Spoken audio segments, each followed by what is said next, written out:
بسم اللہ الرحمن الرحیم۔ محترم ناظرین، السلام علیکم ورحمۃ اللہ وبرکاتہ۔ آپ کے اپنے چینل نصیحت میں آپ سب کو خوش آمدید کہتے ہیں۔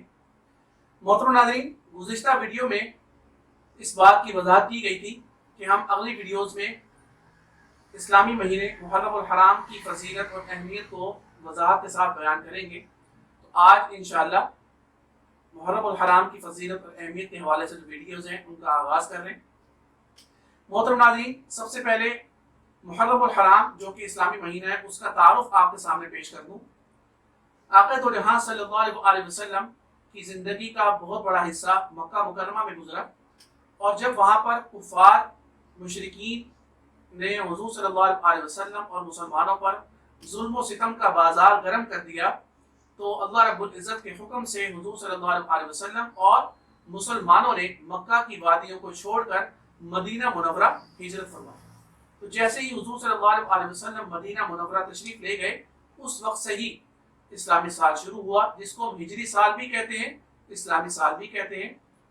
افسوس کی بات یہ کہ عام طور پہ ہمارے یہاں ہمارے ذہنوں میں انگریزی سال تو موجود ہوتے ہیں، ان کی تاریخیں بھی ازبر یاد ہوتی ہیں ہمیں، لیکن ہم نے اسلامی تاریخوں اور اسلامی مہینوں کے نام یاد رکھنا، یہ ہمیں اس میں کافی ہم پیچھے ہیں۔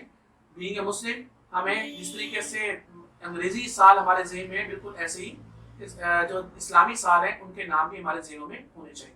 دوبارہ دینی یعنی اسلامی سال کا جو آغاز ہے وہ محرم الحرام سے ہوتا ہے، اور اس مہینے سے نیا سال کا آغاز ہوتا ہے۔ جیسے جنوری سے انگریزی سال کا آغاز ہے، بالکل ایسی محرم سے اسلامی سال کا آغاز کیا جاتا ہے۔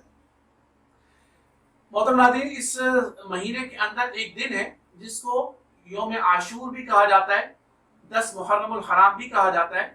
اس کی وضاحت آپ کے سامنے کرنا ضروری سمجھتا ہوں کہ یہ یوم عاشور کیا ہے۔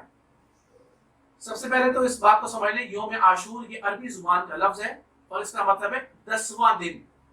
یوم دن، عاشور 10واں، تو 10واں دن یعنی کیا مطلب محرم الحرام کی 10 تاریخ۔ عام طور پہ یہ 10واں دن ہے، یہ حضرت امام حسین رضی اللہ تعالیٰ عنہ کی شہادت کے ساتھ منسوب ہے۔ اس میں کوئی شک نہیں ہے کہ اس دن نواسہ رسول صلی اللہ علیہ وسلم اور لخت جگر حضرت فاطمہ الزہرا رضی اللہ تعالیٰ عنہ کو جو ہے جابرانہ انداز میں شہید کیا گیا، ان کے پورے خاندان کو جو ہے وہ خون میں نہلا دیا گیا، اس میں کوئی شک نہیں۔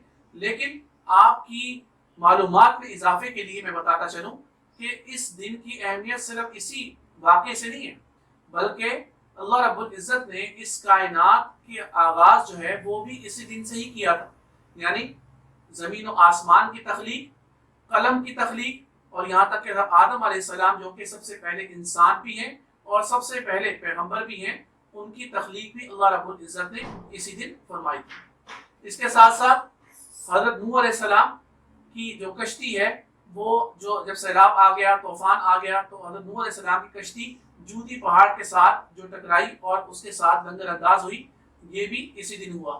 حضرت موسیٰ علیہ السلام کی قوم کو اللہ رب العزت نے فرعون کے لشکر سے، فرعون کے ظلم سے نجات عطا فرمائی، وہ بھی اسی دن ہوا۔ اور اس کے ساتھ ساتھ اللہ رب العزت نے اپنے دوست خلیل حضرت ابراہیم علیہ السلام کو جو لقب دیا خلیل اللہ کا، وہ بھی اسی دن ہوا۔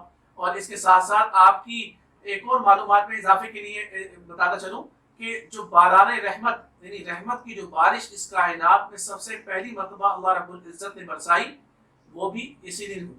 اور آخر میں یہ کہ اس دن ہی اللہ رب العزت قیامت کو برپا فرمائیں گے، اور قیامت جو ہے وہ برپا ہوگی، ہم سب اور اس کائنات کی ہر چیز فنا ہو جائے گی، اور اس کے بعد اللہ رب العزت کے سامنے ہم میدان حشر میں حاضر ہوں گے۔ تو بہرحال بتانے کا مقصد یہ ہے کہ اس دن کی اہمیت بہت زیادہ ہے، بہت فضیلت ہے۔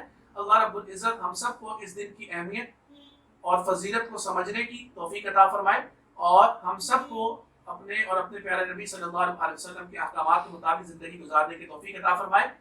وآخر دعوانا ان الحمد للہ رب العالمین۔